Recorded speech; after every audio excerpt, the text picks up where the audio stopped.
Most powerful ठरलेल्या या दोन राजकीय नेत्यांची Lokmat Maharashtrian of the year 2022 साठीची एक खास मुलाखत घ्यावी. धन्यवाद. मी सर्व अगोदर आपल्या सर्वांना विनंती करतो की स्टेज समोर सर्वांनी बसून घ्यायचं आणि पत्रकार बंधूंना सुद्धा आपण एकदा क्लिक केल्यानंतर आपण सुद्धा बसून जा. आणि मी परत एकदा विनंती करतो कोणी यामध्ये उभं राहू नये मधात. सर्वांना विनंती आहे आपण आपल्या ठिकाणी बसून जा. धन्यवाद.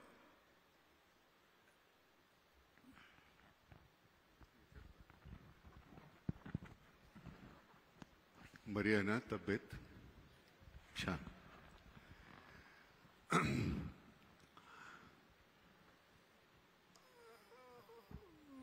उत्तर कोणीही द्या. मतदार म्हणून आम्हाला किंमत आहे का?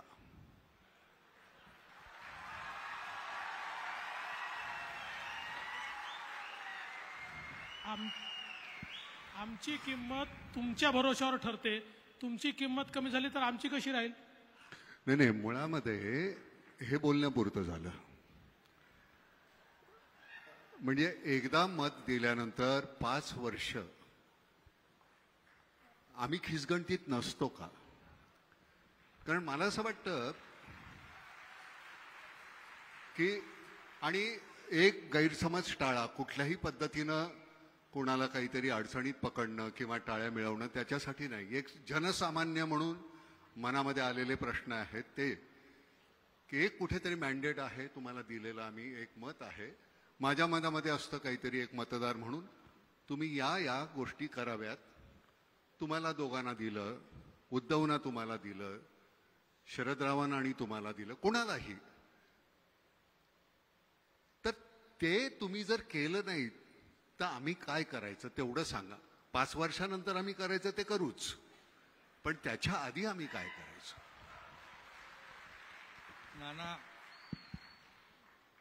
नानाने भावना व्यक्त केल्या त्या अगदी बरोबर आहे. आम्ही जे 3 महिन्यापूर्वी जे केलं ते तुमचा आदर आणि मतदारांचा आदर आम्ही केलेला आहे, जो 2019ला व्हायला पाहिजे होता. कारण तुमचं म्हणणं बरोबर आहे. आम्ही शिवसेना भाजप युती म्हणून लढलो आणि सगळ्यांचं म्हणजे मतदारांनी मॅन्डेट दिलं दोन्ही पक्षांना. आणि भाजपचे 100च्या पेक्षा जास्त आले, आमचे 56 आले. सगळ्या मतदारांनाही वाटलं होतं, तुम्हालाही वाटलं असेल की मॅन्डेट प्रमाणे लोकांच्या मताप्रमाणे सरकार स्थापन होईल. परंतु दुर्दैवाने तसं झालं नाही. पण ते आम्ही केलं 3 महिन्यापूर्वी. रागावू नका. 2.5 वर्ष का लागली त्याला? 2.5 वर्ष मग त्याला योग वेळ सगळं काळ पाहिजे ना. मध्ये कोविड होता. होय, ते निश्चितच. आम्ही जर तिथे काहीतरी करायला गेलो होतो, यांना कोविड असताना असं का करतायत, आम्ही त्याला थोडं सांगत होतो. वेळ म्हणजे समजावून चर्चा चालल्या होत्या. प्रयत्न सुरू होता, पण आम्हाला यश आलं नाही. म्हणून आम्ही मग ते तुमच्या मतांचा आदर 3 महिन्यापूर्वी केलेला आहे. आणि नाना, कोविड होता आणि सरकार फेसबुक लाईव्हवर तर बनवता येत नाही. त्यामुळे जसा कोविड संपला आम्ही एकत्रित आलो आणि फिजिकल सरकार तयार केलं. काय असतं फडणवीस साहेब, एक बार्टर सिस्टीम होती आपल्याकडे. 12 बलुतेदार होते ज्यावेळी, की आम्ही तुम्हाला हे देऊ मग त्याच्या बदल्यात तुम्ही आम्हाला हे द्या. मतदार म्हणून आम्ही म्हणतो की आम्ही मत देऊ. लग्नपत्रिका छापल्यानंतर कोणतरी दुसरीच लग्नाला मुलगी उभी, नवरा मुलगा दुसरा, आणि मग आम्ही आमचा आहेर वाया जातो. आम्ही आहेर द्यायचा कोणाला? आम्ही कोणाला तरी दिलेला आणि तो कुठल्या तरी कोणाच्या तरी घरामध्ये जातो, त्याचं वाईट वाटतं. त्यामुळे काय आहे, ही बार्टर सिस्टीम खरंच छान होती की आमच्याकडे एक अर्धकुशल कारागीर, मी त्याच्या बदल्यामध्ये त्यांना धान्य दिलं तर आमच्या घरातल्या सगळ्यांची हजामत करायचा वर्षभर. पण ती जी पद्धत होती, तर आता ती जी पद्धत आहे आम्ही मतदार म्हणून आम्ही करत असताना, आणि हे अतिशय मनापासून आतून वाटतं ते सगळं म्हणतोय. आणि खरं सांगतो एकनाथराव, गंमत अशी झालेली आहे राष्ट्रवादी वेगळा पक्ष, काँग्रेस वेगळा पक्ष, मनसे वेगळा पक्ष, समाजवादी वेगळा, बीजेपी वेगळा, सगळे वेगवेगळे पक्ष. त्यावेळी आम्हाला कधी काही वाटलं नाही. शिवसेना वेगळा. शिवसेना ही विभागली गेल्यानंतर आमची घरं पण विभागली गेलेली आहेत. माझे वडील किंवा माझी भावंड किंवा माझी मुलं याच्यामध्ये 2 गट पडलेत. तर ही भांडणं ही तिथपर्यंत गेलेली आहेत. हे तुमच्यापुरतं मर्यादित नाही राहिलेलं, ते हे इतकं असं वाढत गेलंय. त्याचं काय करायचं आम्ही? ती भांडणं तुमच्यातली कदाचित उद्या मिटतील. आमच्या भांडणाचं आम्ही काय करणार?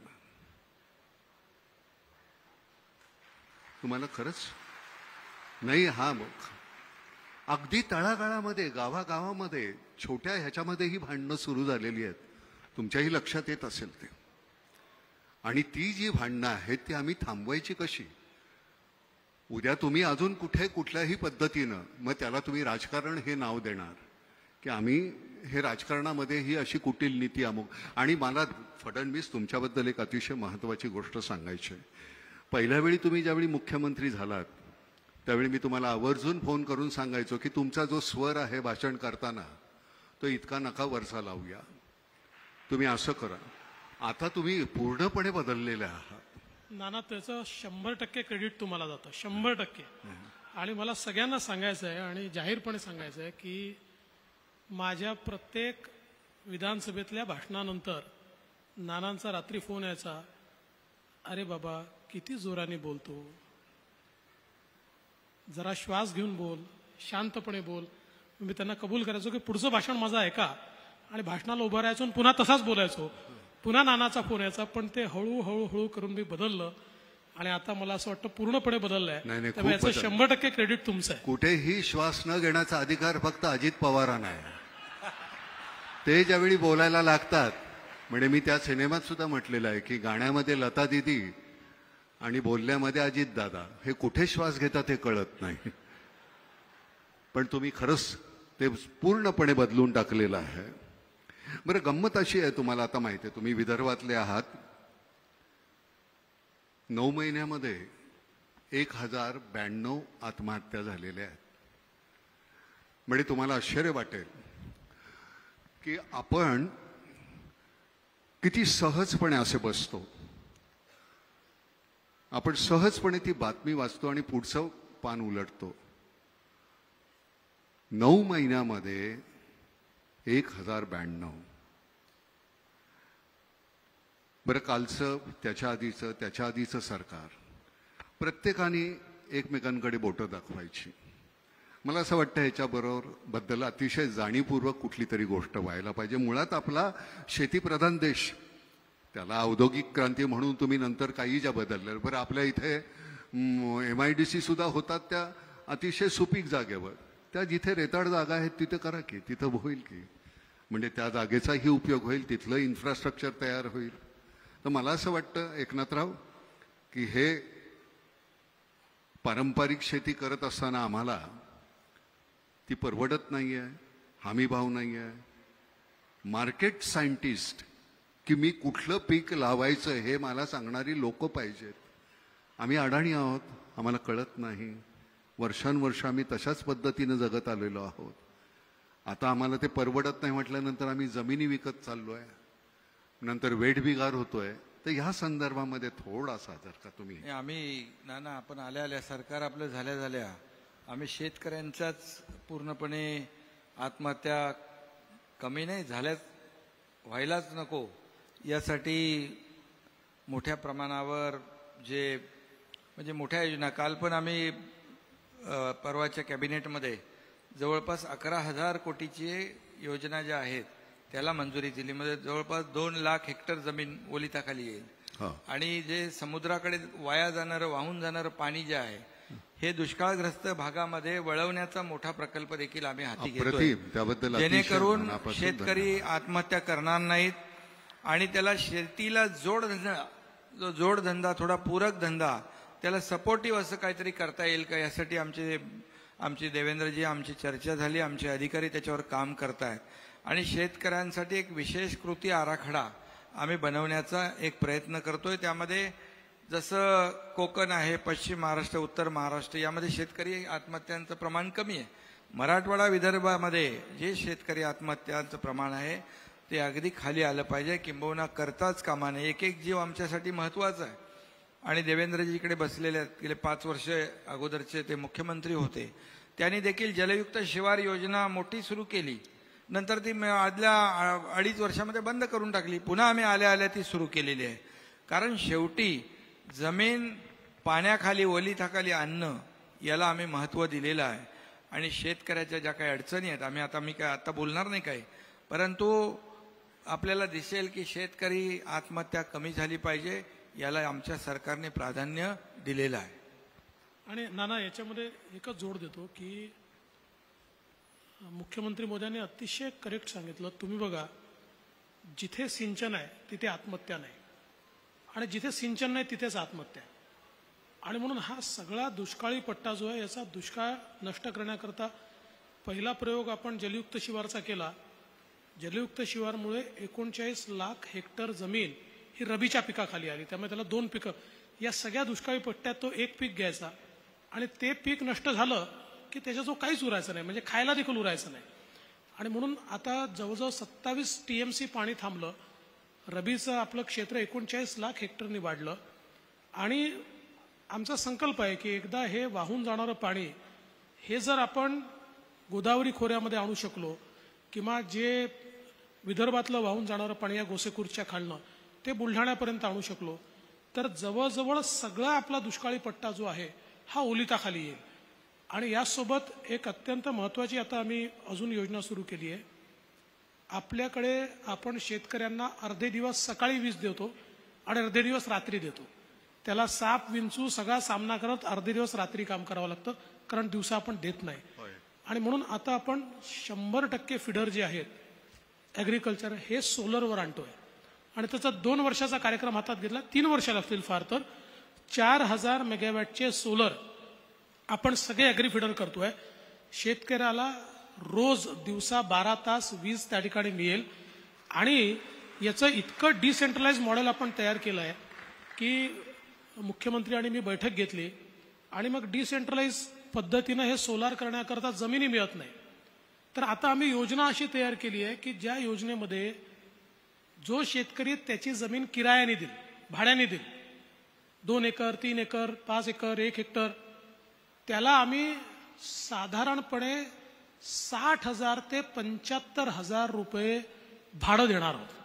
म्हणजे त्याला आज जेवढं पीक नाही आहे त्यापेक्षा जास्त त्याला जमिनीचं भाडं 30 वर्ष सातत्याने आम्ही देऊ. त्यामुळे त्याचं नुकसान होणार नाही. आणि त्या जमिनीवर सोलर लावून त्या संपूर्ण फिडरवरचे जेवढे शेतकरी आहेत या सगळ्या शेतकऱ्यांना आम्ही 12 तास दिवसा वीज देऊ.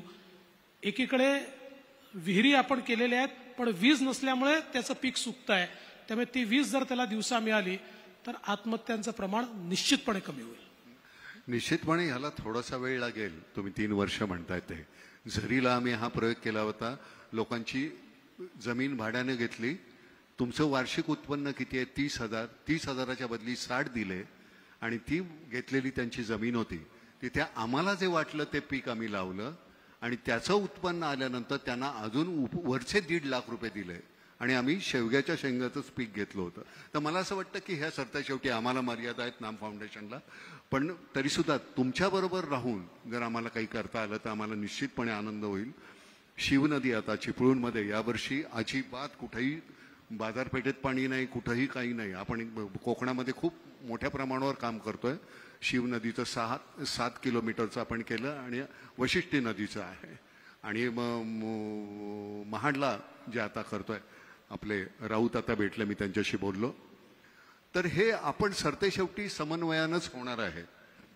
फक्त एकच आहे की नदीमध्ये जे पाणी सोडतात, जे कारखाने, प्रदूषण होतं, मच्छी मेली, सगळे मासे मेले आणि तरंगत आहेत, त्याच्यापुरतं ते मर्यादित राहू नये. त्यांच्यावर अतिशय कडक कारवाई व्हायला पाहिजे. बरं, सगळ्यात महत्वाची गोष्ट म्हणजे गंमत अशी आहे, अराजक हा शब्द जो आहे, रागावू नका बरं, हे राजकीय जे अराजक आहे त्याच्यानंतर एक सामाजिक अराजक येणं साहजिक आहे. त्याचे पडसाद इथे आमच्याकडे उमटणार. ते उमटल्यानंतर मग कोणी लाठ्या काठ्या बंदुका हातात घेतला तर करायचं काय मग? राजकीय अराजक तुम्ही थांबवलं तर आमचं सामाजिक अराजक थांबेल की नाही? याला मी वेगळं राजकीय अराजकच म्हणेन. भाऊ आमचा तोडशेकर बरोबर मी परवा बोलत होतो. भाऊ माझा आम्ही कॉलेजमध्ये एकत्र होतो. तर ही जी गोष्ट तिथे बोलत असताना म्हणला की नाना दोघं एकमेकांना पूरक आहेत. तुम्ही एकमेकांना पूरक आहेत. जसा जोडधंदा तुम्ही आता शेतकऱ्यांचा म्हणाला ते त्यांना एक पूरक असा एक धंदा पाहिजे, तसे तुम्ही दोघं एकमेकांना फार पूरक आहेत. एक अतिशय छान धोरणी आहे तुमचा. तुम्हाला खरं सांगतो हा माणूस जो आहे हा इतकं मुद्देसूद बोलता तुम्ही. बरं तिथं चंचू प्रवेश सुद्धा करता येत नाही की काहीतरी खोट काढता येईल का? इतकं छान सुंदर असं छान बोलू शकता तुम्ही. म्हणजे त्याच्याबद्दल वाद नाही. खरं सांगतो भावनेचा लवलेश नसतो तिथं. 1.5% भावना आणि 98.5% तुमचं अगदी असं विशद केलेलं असतं. त्याच्या विरुद्ध हा माणूस आहे. त्यांचं फक्त भावनिक असतं कारण त्यांचं सगळं इथून वेडात दौडले वीर मराठे सात तसं त्यांचं आहे. त्यामुळे त्यांचा गमतीदार काय हे छान समन्वय आहे तुमच्या दोघांचा. त्याच्यातून आम्ही म्हणजे मला कुठलंही सरकार असेल मला सगळेच चांगले दिसतात. त्याचं कारण वाईटामध्ये चांगलं शोधायची सवय आहे. पण तुमच्याकडनं खरंच काहीतरी छान काहीतरी अपेक्षा आहे. आम्हाला सगळ्यांना काहीतरी सगळंच चांगलं मिळेल आणि त्याची खात्री आहे. नुसती अपेक्षा नाही आहे. एका जिल्ह्यापुरता एक कलेक्टर पुरतो का? मुंबईमध्ये आपले 2 आहेत पण मुंबईत जिल्हे 2 आहेत का? अच्छा. हा आमच्या कृषी पंडित तुमचे जे आहेत ते कुठे दिसत नाही. तो आमच्या शेतकऱ्यांना आमच्या पारंपरिक गोष्टी करत असताना आपल्या इतकी शेतकी विद्यापीठं आहेत पण आमचे कृषी पंडित आमच्या शेतकऱ्यांना मार्गदर्शन करताना कधी कुठे दिसत नाहीत. तर त्याच्याबद्दल जर काही तुम्हाला करता आलं तर त्या संदर्भात तुम्ही करावं. फक्त एकच आहे की मला गंमत आहे की आम्ही चव्हाट्यावर सुद्धा कधी इतकी शिवराळ भाषा वापरली नाही. इतकं छान शिवराळ पद्धतीनं ऐकायला मिळताना हल्ली मला इतकं बरं वाटतं. वा वा वा वा. आपल्यापेक्षा काय हे काही फारसं काही वेगळं नाही आहे. किती शिवराळ भाषा. म्हणजे एक तुम्ही मला असं वाटतं की मी ज्यावेळी बोलतो त्यावेळी माझा शब्दप्रयोग जे आहेत मी कुठल्या शब्दाचं नियोजन करतो त्याच्यात माझी संस्कृती दिसते, संस्कार दिसतात. तर ते वापरत असताना गलिच्छातला गलिच्छ शब्द मी किती वापरू शकतो तर त्याची एक परिसीमा असते. ती तेवढी आपल्याला सांभाळायला हवी. ती नाही सांभाळली तर आम्ही आमच्या नवीन मुलांसमोर शाळेतल्या कॉलेजमधल्या मुलांसमोर कुठले आदर्श ठेवणार आहोत? त्याच्यावर काही तुम्ही नियम नीती नियम काही आहेत का? आम्ही तर माझ्याकडून तर तुम्हाला कधी ऐकायला आलं नसेल. मला ते बोलताच येत नाही पातळी सोडून. नाही नाही तुमच्याबद्दल नाही. मी एकूणच बोलतोय. मी एकूणच म्हणतोय फडणवीस साहेब की त्याला एक साधनशुद्धता. आम्ही रस्त्यावर एखादी गोष्ट चुकीची केली की तुम्ही आम्हाला शिक्षा घडवता. सिग्नल तोडला, अमुक केलं, तमुक केलं. तुम्ही काय केलं तर आम्ही तुमच्याबद्दल काय करायचं? अनपार्लमेंटरी शब्दाचा उपयोग ज्यावेळी तुम्ही करता त्यावेळी तुम्हाला आता तुमच्या मिसेस जाताना म्हणली चांगलं खोदा त्यांना. म्हटलं तुम्ही करताय ते कमी आहे का? आत्ता त्या मला जाताना म्हणाल्या. पण मी तर खरं सांगतो की हे तुम्ही ज्यावेळी चुकीचं बोलता आम्हाला नाही का वाईट वाटत? आम्हाला नाही का त्याचा त्रास होत की आम्ही कुणाच्या हातामध्ये सत्ता दिलेली आहे हे आमच्यावर राहत. बरं सत्ता म्हणजे तुम्ही लोकसेवक आहात हो, तुम्ही राज्यकर्ते नाही आहात. आम्ही तुम्हाला निवडून दिले कारण आम्हाला आमच्यामध्ये तेवढी पात्रता नाही आहे. आम्ही नाही करू शकत हा कारभार. आम्ही तुम्हीच चालवा आमच्यासाठी आणि तो आमच्यासाठी चालवत राहा. एकनाथराव तुम्ही नुसती म्हणाल होत्या बोला. नाही अगोदर तुम्ही जे म्हणालात ना ते 2.5 वर्षाच्या पूर्वी आपल्याला जाणवलं असेल. पण आम्ही 3 महिन्यानंतर आम्ही राज्यकर्ते नाही, शासन प्रमुख नाही, आम्ही या राज्यातल्या जनतेचे सेवक म्हणून काम करणार आहोत. सेवक म्हणून नाही त्याची खात्री आहे. म्हणूनच हे इतकं मी सहजपणे बोलतोय. गंमत काय पण माहितीये का? जनतेमध्ये आम्ही जेव्हा जातो तेही काही लोकांना पटत नाही, रुचत नाही. त्याला काय करायचं? नाही, गंमत काय झाली माहिती आहे का त्या दिवशी फडणवीस साहेब, आम्ही एक असे सहज कुठेतरी गोष्टी ऐकत असताना एक गोष्ट छान ऐकली बरं का.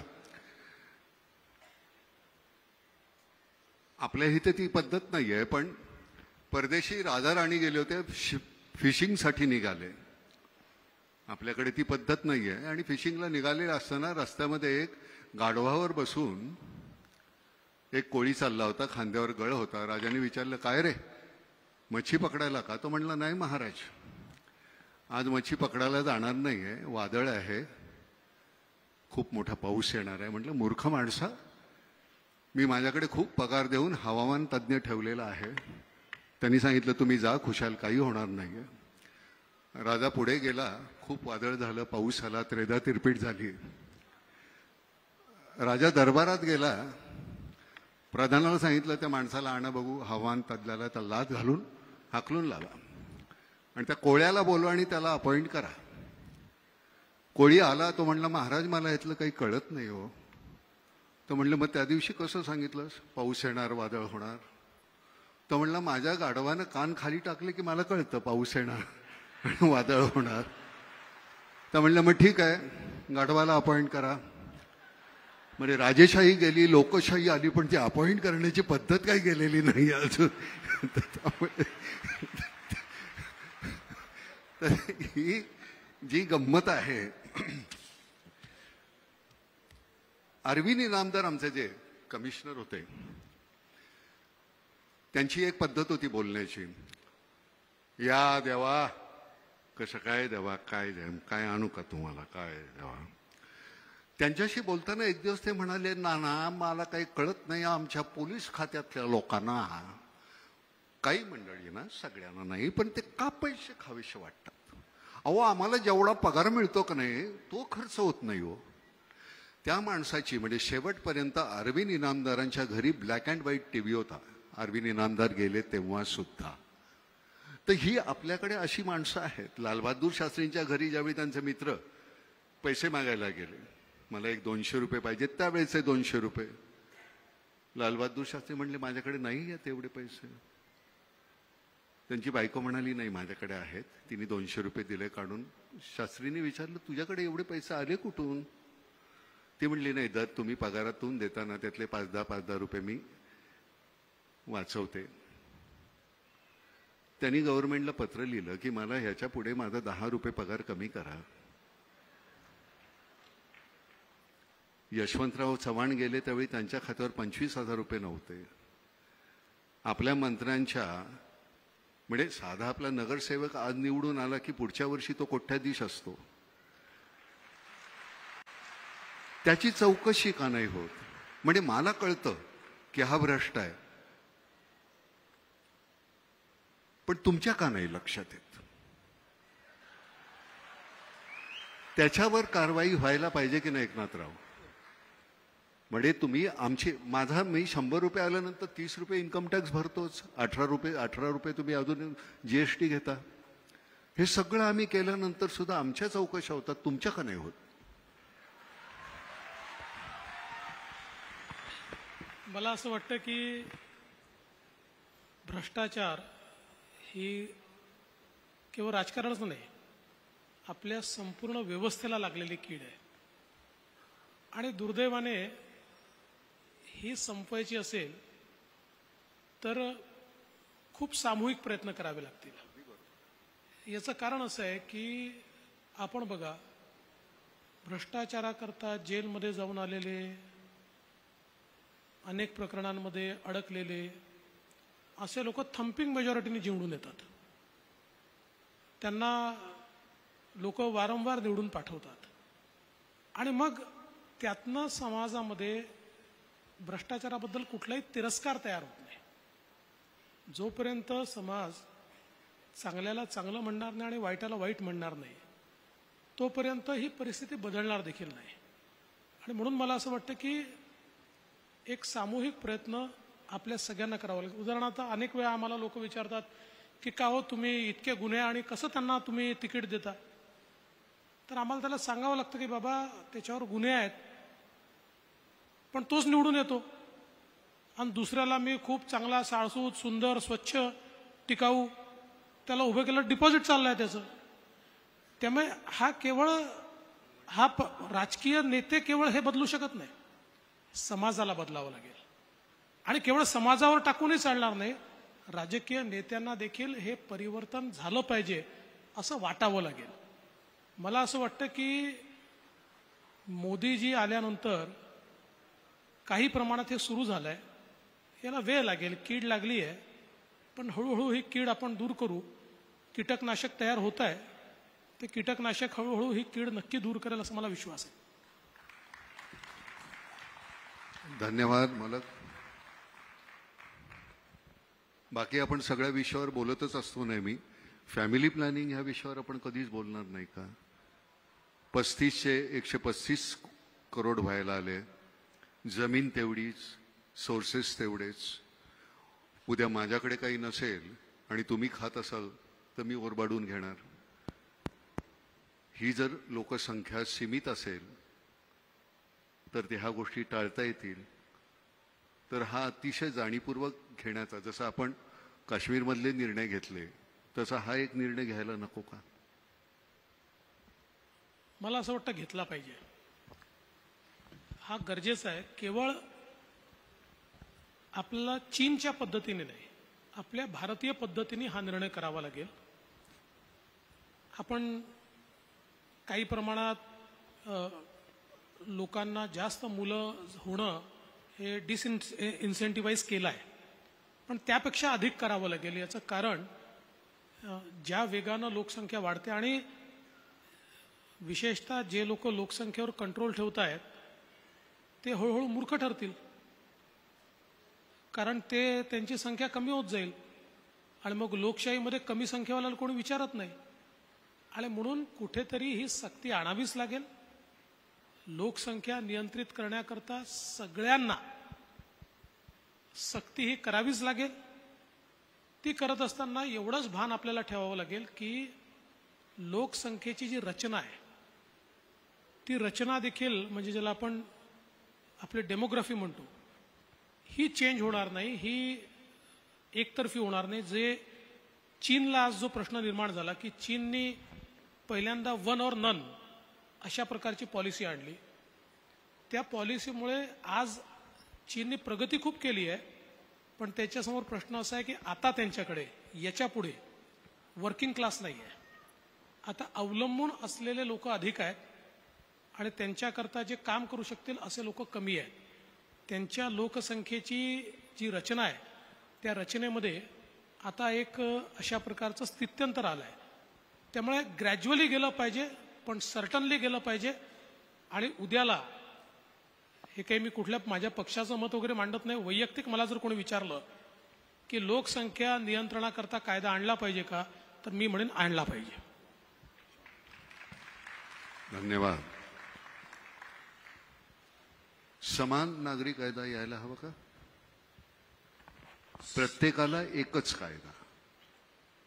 समान नागरी कायदा आपल्या संविधानाने डायरेक्टिव्ह प्रिन्सिपल ऑफ स्टेट पॉलिसीमध्ये सगळ्या राज्यांवर जबाबदारीच टाकली आहे, संविधानानेच टाकली आहे समान नागरी कायद्याची.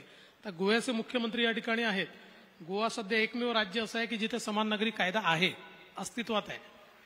आता उत्तराखंडमध्ये देखील येतोय. काही लोक काय करतात, समान नागरी कायदा म्हटल्याबरोबर त्याचे चुकीचे अर्थ लोकांमध्ये जाऊन सांगतात. आता समान नागरी कायदा आला म्हणजे तुमचं आरक्षण जाणार आहे, मग शेड्यूल कास्टला आरक्षण मिळणार, काही संबंध नाही. समान नागरी कायद्याचा अर्थ एवढाच आहे की आज आमचे सक्सेशनचे कायदे वेगळे आहेत, आमचे जन्माचे कायदे वेगळे आहेत, आमचे लग्नाचे कायदे वेगळे आहेत, सगळ्या प्रकारचे वेगळे कायदे आहेत. एक देश, एक समाज, एक कायदा, अशा प्रकारे हा समान नागरी कायदा ज्यावेळेस डॉक्टर बाबासाहेब आंबेडकरांनी संविधान लिहिलं त्यावेळेस त्यांना अपेक्षित होतं आणि म्हणूनच त्यांनी संविधानात डायरेक्टिव्ह प्रिन्सिपल ऑफ स्टेट पॉलिसीमध्ये लिहिलंय की राज्य हा प्रयत्न करेल की समान नागरी कायदा आणला पाहिजे. अजून आपण आणू शकलो नाहीये, पण आला पाहिजे आणि येईल.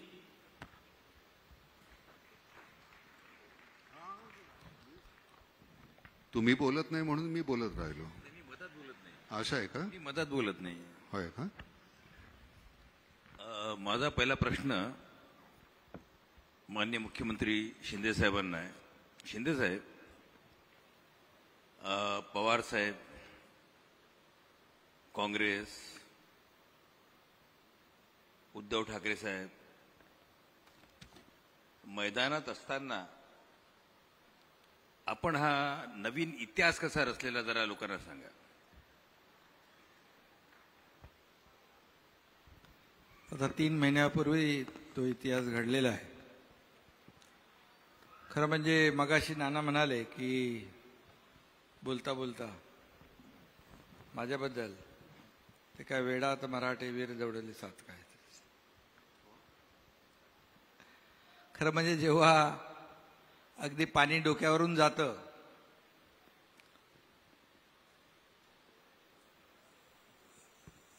आणि त्यावेळेस किंबहुना जी आपली नीतिमूल्य आहेत, आपली भूमिका आहे, आपल्या पक्षाची आयडिओलॉजी आहे, आपल्या ज्या पक्षात आम्ही लहानाचे मोठे झालो ते आमचे आदरणीय बाळासाहेबांची भूमिका, बाळासाहेबांचे विचार, बाळासाहेब काय काय म्हणाले ते आजही आपण त्यांच्या भाषणाच्या ऑडिओ व्हिडिओ क्लिप पाहतो. आणि जेव्हा असंगाशी संग होतो, एक अनैसर्गिक काही गोष्टी घडतात, त्या मनाला न पटणाऱ्या असतात. आणि मग त्यावेळेस तुम्ही म्हणालात हे कसं केलं. मी तसं बघायला गेलो तर एक छोटा कार्यकर्ता आहे आणि समोर फार मोठी ताकद, शक्ती, यंत्रणा सगळंच होतं. आणि कुणालाही असं जेव्हा आम्ही जे काय ते ऑपरेशन म्हणू का काय ते मिशन असेल त्याची सुरुवात जेव्हा आम्ही केली त्यावेळेस कुणालाही वाटलं नाही की यांची नैया पार होईल, नैया बुडेलच असं वाटलं होतं आमची. कारण एकीकडे सगळंच होतं आणि मलाही वाटलं नाही की याच्यामध्ये काय होईल काय माहीत नाही. परंतु माझ्याबरोबर जे माझे सहकारी आमदार होते त्यांना दररोजचा जो काही त्रास होत होता, त्यांच्या मतदारसंघामध्ये असेल, अधिकारी असतील, त्यांच्या मतदारसंघात मतदारांना त्यांनी शब्द दिलेला ती कामं असतील, हे सगळं जेव्हा असह्य होऊ लागलं, आघाडीतले जेव्हा नेते त्यांच्या मतदारसंघामध्ये नारळ फोडू लागले, निवडून आलेला आमदार आमचा आणि पराभूत झालेला आमदार त्यांचा, तिथे त्यांना जाऊन मदत करणे, उद्घाटन करणे, भूमिपूजन करणे, पुढचा आमदार राष्ट्रवादीचाच, पुढचा आमदार काँग्रेसचाच जाहीरपणे सांगणे, ह्या सगळ्या गोष्टी जेव्हा घडू लागल्या त्यावेळेस आमदारांनी मला वारंवार ते सांगत होते. आता काही आमदार सांगतात की मी, काही म्हणतात की एकनाथ शिंदे घेऊन गेला, पण इकडे उलट झालेलं आहे. त्याला माझ्या बाजूला बसलेले देवेंद्रजी साक्षीदार आहेत. आणि जेव्हा असह्य झालं, पुढचं जेव्हा त्यांचं राजकीय जे काही करिअर आहे तेच त्यांचं धोक्यात आलं. आणि काही गोष्टी ज्या आहेत सहन करण्याची एक मर्यादा असते, तो तिथपर्यंत माणूस मर्यादेत सहन करू शकतो. वारंवार देखील आम्हाला काय असं काय जे आम्ही केलं त्याचं काय आम्हाला खूप आनंद आणि खूप आनंदाच्या उकळ्या फुटल्यात नाना असं नाही आहे. ज्या पक्षामध्ये आम्ही इतके वर्ष काम केलं, जे रक्ताचं घाम म्हणजे रक्त आटवलं, घाम गाळला, आयुष्यभर फक्त पक्ष एके पक्ष, नेता एके नेता, आणि कधी कुठेही घरादाराचा त्याची पर्वा केली नाही. घरातून निघाल्यानंतर पुन्हा घरी येऊ की याची शाश्वती नसायची. आणि अशा परिस्थितीमध्ये आमच्या कुटुंबाने देखील खूप सॅक्रिफाईस केलं प्रत्येकाच्याच. आणि हे सगळं करत असताना जेव्हा असं कुठेतरी चुकीचं जेव्हा घडू लागलं, लोकशाहीमध्ये पक्षचे प्रमुख असतात, त्यांना अधिकार असतात, परंतु ते पक्ष मोठा करण्याचे अधिकार असतात, आपल्या सोबत असलेल्या सहकाऱ्यांना विश्वासात घेऊन निर्णय घेण्याचे अधिकार असतात. परंतु एखाद्या वेळेस पक्षाचं अहित होतंय, पक्षाचं नुकसान होतंय, आणि जेव्हा त्यावेळेस पक्ष वाचवण्यासाठी, पक्षाचं नुकसान वाचवण्यासाठी जेव्हा एखादं सजेशन, एखादी सूचना आणि एखादी विनंती केली तर त्याच्यामध्ये चूक काहीच नाही. आणि अशा 5 वेळा मी विनंत्या केल्या की करेक्शन झालं पाहिजे, दुरुस्ती झाली पाहिजे, लोकांचा जो काय 2019ला जी आपण चूक केली आहे ती सुधारली पाहिजे. संधी अनेक वेळा आल्या होत्या, परंतु दुर्दैवाने ते केलं गेलं नाही. त्याच्या खोलात मी आज जात नाही, कारण त्या गोष्टी मला आणि त्यांनाच माहीत होत्या. आणि मग शेवटी ठरवलं, मग आता एकनाथ शिंदे हा कार्यकर्ता बाळासाहेबांचा आहे, आनंद दिघे साहेबांच्या सोबत मी काम केलेलं आहे. काय होईल माहीत नाही मला, पण आता लढायचं. लढून काय होईल ते होऊ दे, लढून शहीद झालो तरी चालेल, पण लढाई लढायची असा निर्णय घेतला आणि हे मोठं काम आम्ही केलेलं आहे. बाजूला होताना देवेंद्र फडणवीसांशी बोलणं झालं होतं का काही? हा, आम्ही संपर्कात होतो ना. हा, संपर्कामध्ये होतो. हा. कारण शेवटी आमचा संपर्क आजचा नाही ना. नाही 5 वर्षापूर्वीपासून 5 वर्षाचं सरकार जे होतं आधी शिंदे साहब काम केलेलं आहे. शिंदे साहब, आप देवेंद्र फडणवीस जी को कितने साल से जानते हैं? बहुत सालों से जानते हो. जब भी वो विधायक थे, मैं भी विधायक था, वो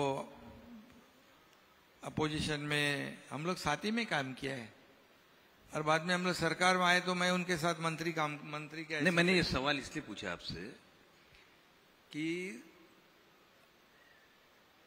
देवेंद्र जी ने, मतलब देवेंद्र जी किसी को समझ में नहीं आता, उनके पेट में क्या है, वो क्या करना चाहते हैं, उनके चेहरे पे भी पता नहीं चलता. हे शरदरावांबद्दल बोलायचं लोकपूर्वी. नहीं, आपका अनुमान गलत है. आता शरदराव जे आहेत, शरदराव जे आहेत, नानांनी बरोबर सांगितलं. तर जे मोठमोठाले इथे राज्यकर्ते आहेत, विशेष रूप से जैसा इन्होंने शरदराव जी का नाम लिया, शरदराव जी है, कांग्रेस है, शिवसेना है, इनको समझ में भी नहीं आया कि कब ये चले गए करके. देखो, इसमें क्या विश्वास की बात है, और मैं एक बार किसको विश्वास दिलाता हूं वो पूरा करता हूं. कमिटमेंट एक बार मैंने करने के बाद, कमिटमेंट मैं जब कमिटमेंट करता हूं तो मैं खुद की भी नहीं सुनता हूं. तो इस पे से एक सवाल मेरे दिमाग में ये आया कि कमिटमेंट की जो बात कही आपने, मुंबई ये देश की आर्थिक राजधानी है, देश विदेश के लोग यहां पर आते हैं, लेकिन इस शहर की व्यवस्था ऐसी है कि यहां के रास्ते अगर आप ढूंढने जाओगे तो बिना खड्डे का एक भी रास्ता नहीं मिलेगा. तो मैं ये जानना चाहता कि इस खड्डे में कौन सी पार्टी खत्म होंगी और कौन सी पार्टी जिंदे रहेगी. नहीं, इसके आपने जो सवाल पूछा है बहुत ही बराबर सवाल पूछा है, क्योंकि पिछले कई सालों से यह मुंबई के खड्डे जो है लोगों को तकलीफ दे रही है. आप भी बहुत छापते हो खड्डे, 3000 खड्डे हैं, फिर 1000 खड्डे दुरुस्त हो गए, मीडिया भी दिखाती है सब. लेकिन मैं आपको कहूंगा, जब हमारी सरकार बन गई, पहले मैंने क्या काम किया, मैंने कमिश्नर चहल को बुलाया. मैं बोले, भाई कितने किलोमीटर रोड है? बोले 1900 किलोमीटर रोड है. तो बोले ये क्यों खड्डे हो रहे, पैसे नहीं क्या? बोले है पैसे. तो बोले इसको कंक्रीट के क्यों नहीं करते हो? तो बोले करते हैं ना हम लोग हर साल 50 किलोमीटर. भाई क्यों? डामर के रास्ते करते हो, हर साल खड्डे होते हैं, फिर रिपेयरिंग होता है. क्या कॉन्ट्रैक्टर लोगों के लिए आप दुरुस्ती का काम करते हो क्या, रिपेयर का काम? तो बोले नहीं. तो मैं बोला ऐसा करो, अभी आप 500 किलोमीटर के रोड कंक्रीट के ले लो. बोले कितने पैसे लगेंगे? मैं पूछा. बोले 5,500 करोड़. बोले ले सकते हैं पैसे? बोले है. तो बोले ठीक है, 450 किलोमीटर के रोड कंक्रीट के उन्होंने ले लिए. उसके टेंडर प्रोसेस भी शुरू हो गई है. और मैंने कहा फिर बाकी के रास्ते कब करोगे? बोले, मैं बोला उनको मार्च में आप बचे हुए जो रास्ते हैं, मतलब टोटल 100% उसके भी आप टेंडर निकालो। क्या पैसे नहीं है? बोले है। तो अभी आपको बताऊंगा, अगले 2 साल में पूरे मुंबई के शहर के रास्ते आपको एक भी खड्डा नहीं दिखेगा, पूरे कंक्रीट के रोड हो जाएंगे, पूरे कंक्रीट के रोड हो जाएंगे। तो एकनाथ साहब, एक काम करना, जिनको टेंडर दे रहे हैं, जो कॉन्ट्रैक्टर है, 5 साल के लिए उनके हाथ से लिख के ले लो। बिल्कुल, वो कंडीशन डाला है उनमें, वो भी कंडीशन। एक जो सीएम साहब ने बताया, आपने बहुत अच्छा सवाल पूछा। यहाँ महानगर पालिका में लोकल कॉन्ट्रैक्टर जो है वो क्वालिफाई होता था, पर एलएनटी और टाटा नहीं होते थे। अभी सीएम साहब ने एलएनटी टाटा जैसों को क्वालिफाई किया। ग्रेट। और अब वो काम करेंगे। बड़ी कंपनी काम करेगी, क्वालिटी काम करेगी और समय पे काम करेगी। शिंदे साहब, 2 सवाल है, एक सवाल आपके लिए और एक देवेंद्र जी के लिए। ये जो धनुष्य बाण जो है, ये कहाँ रहेगा? म्हणजे हा जे आपलं धनुष्य बाण ते कुठे राहील? धनुष्य बाण देखिए, मेरिट से हमारे को कोई किसी को कई बार किसी को बोलने की भी जरूरत नहीं है। मेरिट से धनुष्य बाण जो है, बाळासाहेबांची शिवसेना, आमची बाळासाहेबांची शिवसेना म्हणून काल डिक्लेअर केले। हा, बाळासाहेबांची, अरे शिंदे बिंदे जाऊ दे, बाळासाहेबांची शिवसेना याला महत्व आहे आणि ते निवडणूक आयोगाने काल मान्य केलेलं आहे। आता ही पोटनिवडणूक मध्ये लागली, नाहीतर धनुष्यबाण बाळासाहेबांच्या शिवसेनेलाच मिळायला पाहिजे, मिळाला असता। याचं कारण 55 पैकी 40 आमदार हे आमच्याकडे सोबत आहेत आणि त्यांची मतांची आकडेवारी 39 लाख होते आणि 18 पैकी 12 आमदार शिवसेनेचे, 12 खासदार आमच्या सोबत आहेत, त्यांच्या मतांचे आकडे आहेत 69 लाख।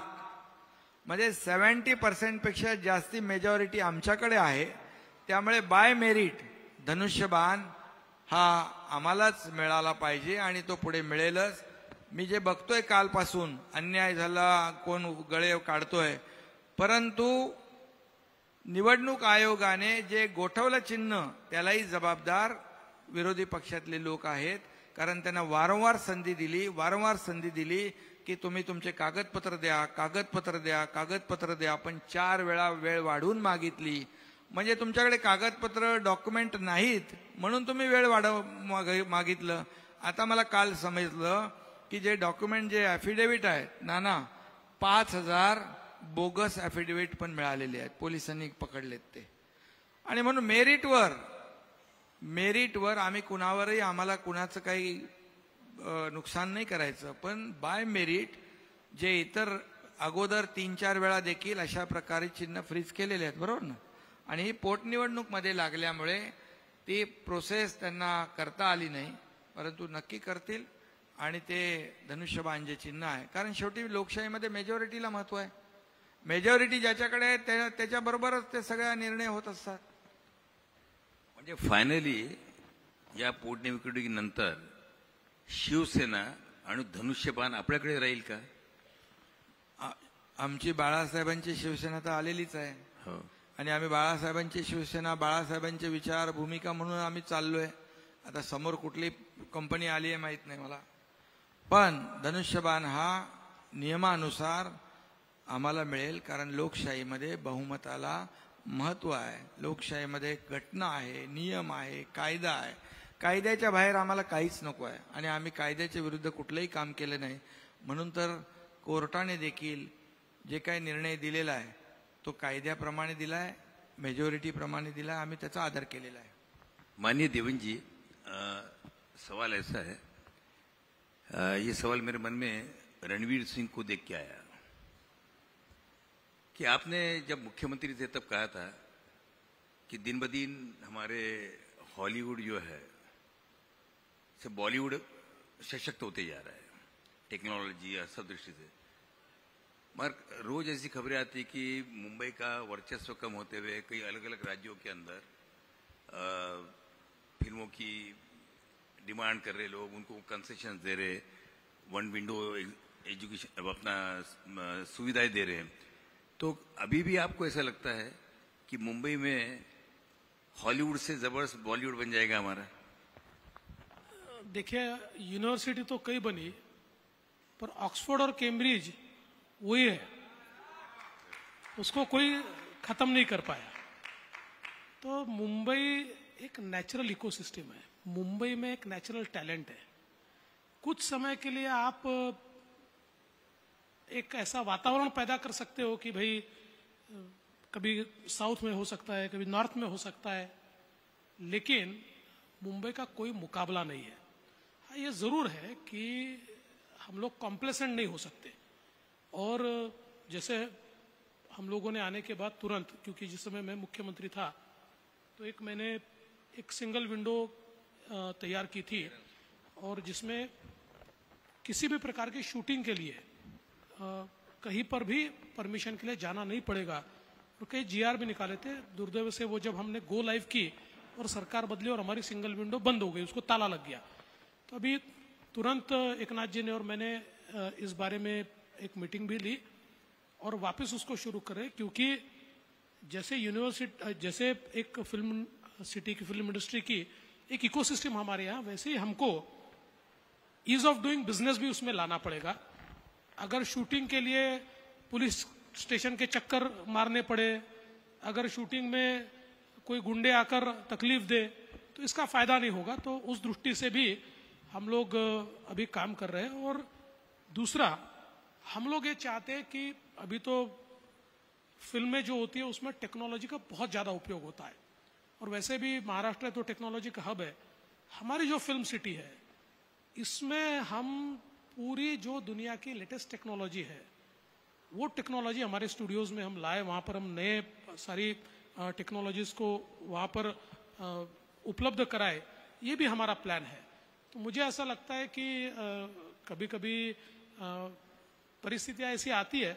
और वैसे भी देखिए क्या होता है ना कि अगर दूसरे राज्य भी अगर मार्केटिंग करते हैं तो इससे कोई हमारी साख कम नहीं होती है। ये तो एक प्रकार से मार्केट एक्सपांड हो रहा है, वो लोग भी करें। साहब, उसके वजह से प्रॉब्लम ये हुआ कि यहाँ का जो डायमंड बुर्ज है वो गुजरात चले गया जी। डायमंड बुर्ज जो है यहाँ पर वो गुजरात चले गया।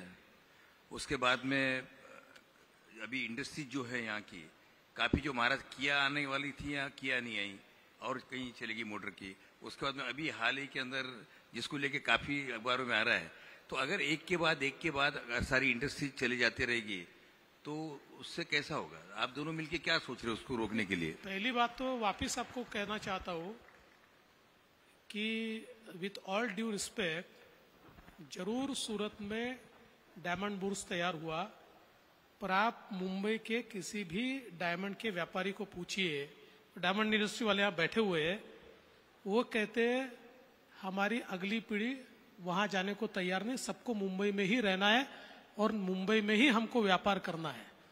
तो ये देखिए क्या होता है कि रहेंगे यहाँ पर, नहीं, व्यापार भी यही है, कहीं नहीं जाएगा।